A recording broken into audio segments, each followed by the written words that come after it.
Good morning, guys. This is going to be a video about fasting, as the title says. This is Labor Day, Monday, Labor Day. I forget the date exactly, but it doesn't matter. Labor Day 2020.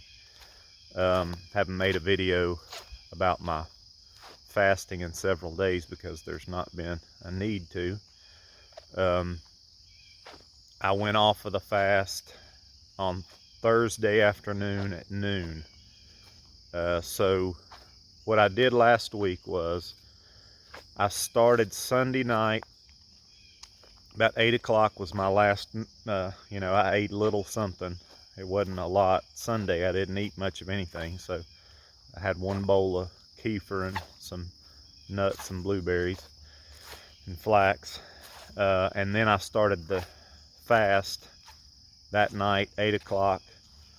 Then I made that first video the next day, Monday, and I stayed in that fast Monday, Tuesday, Wednesday, and came off of it Thursday at noon. So I went about 88 hours of fasting on water. I did have one morning where I threw in like a tablespoon of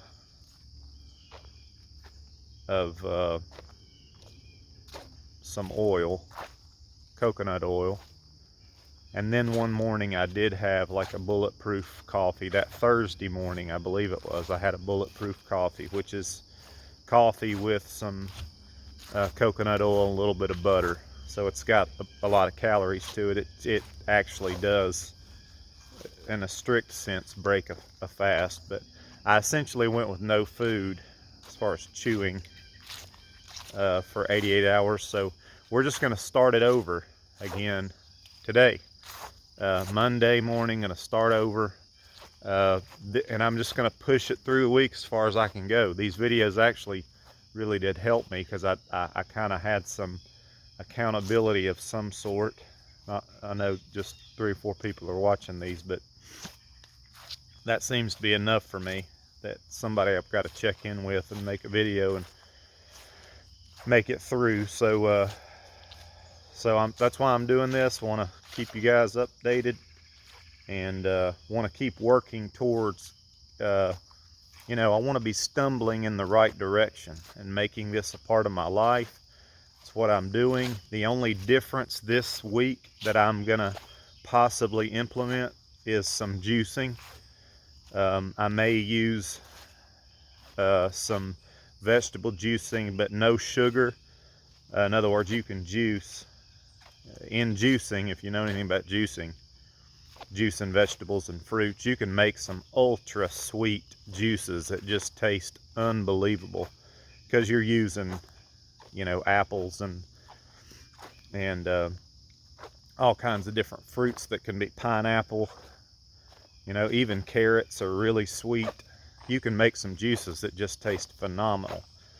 But when you get those high sugar, high fructose fruits and you strip the fiber from them, it really, in my opinion, becomes not so healthy anymore, because you're just flooding your system with, although it's natural sugar, it's fructose, it's still sugar, and it's way too much of it. And without the fiber, the body just takes it straight into just gets straight into the blood system, and so it's not good. And especially for me, the thing that I battle against is this chemical called ghrelin, which tends to be kicked in when sugar or high glycemic carbs get into my system. And I think for anybody, but ghrelin is that, it is that hangry feeling that's just so hard to live with and not give into. It's just awful.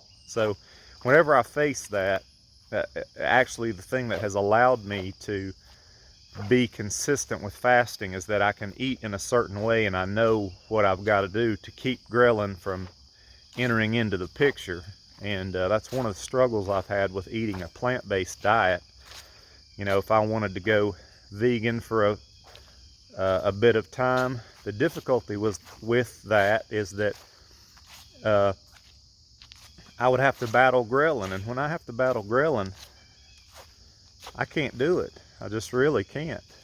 It's not even fun to me. It's like I have to spend so much time thinking about this thing in my stomach, that this feeling that I have, that it's like, just give me anything that'll make that stop. So the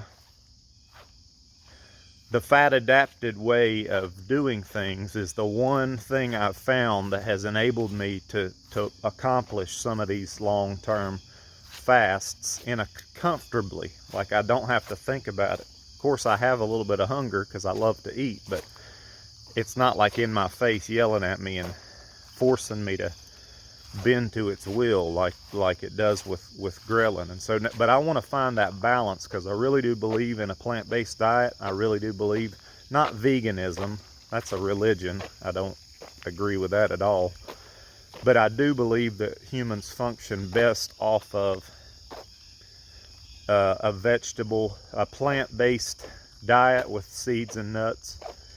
And you know, there's highly debatable all these different dietary things. People go to war as to what's best. You know, the meat people, the dairy people, the vegan people, the paleo people. It just goes on, and they fight like religious wars fight. But the bottom line for me is how do you feel? How does this make you feel when you do it? So that's really been my guide, more than anything. So, but I really do believe that human bodies function best off of plant-based diet, and the more plants, the better. And so I really want to add those in. So I'm gonna be utilizing some juicing this week that is juicing of vegetables, with the only fruit I would use is lemon, which lemon doesn't have any sugar in it, and lemons are extraordinarily good for the system in every way. So the more lemons you can get into your system, the better. They're a very cleansing agent. They're powerful. They have what's called anions, and it's the only fruit or vegetable that has that anions in it. And it's a decalcifier. It literally goes to break down all the calcification that's building up in the system. Lemons do an enormous amount of things. So in other words, I would be juicing things like just really good leafy greens, you know, kale, or some cucumber, celery with lemon. So there's no sugar in it, and it actually can still taste pretty good. You can actually put a little ginger in there, give it a little bit of flavor, but I don't even need to. I've got to the point with my juicing where I can have fructose-free juices, and they still taste good to me, and I'm not going to get an insulin spike from it, and it's still going to be feeding my system some really good nutrients that's helpful and needful. Keeps my energy up, and I feel good. I want my body to have that additional builder and cleanser taking place. So I'm just kind of playing around with this fasting thing, but here's a video for day 1 of the 2nd week, and tomorrow I will check back with you. I should probably be tomorrow night before I post the video, so I should be a good 30 some hours in by the time I check in with you tomorrow. So say a prayer for me that I'll stay strong. Got a lot of work to get done today, so it's going to be a great Labor Day. Hope yours is great. Talk to you tomorrow.